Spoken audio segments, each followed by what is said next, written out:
तर नमस्कार मित्रांनो, बघू शकता हे चिकन रेडी झालेलं आहे आणि हे झणझणीत असं चिकन आमच्या वहिनीने केलंय. मी तुम्हाला दाखवतो की नेमकं हे चांगलं झालंय का नाही झालं, लगेच सांग.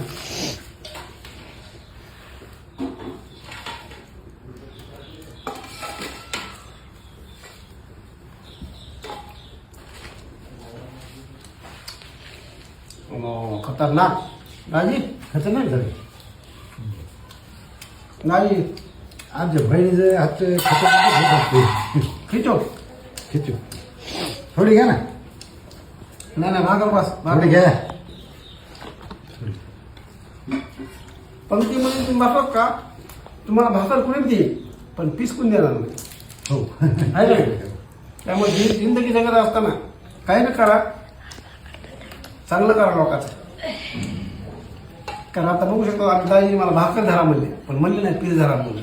हा, पीठ करते. हा भाकर कोणी देईल पण पीस कोण देणार नाही. हे जीवनाचा मूलमंत्र आहे. खतरनाक झालं जेवण एकदम. चला खिचू.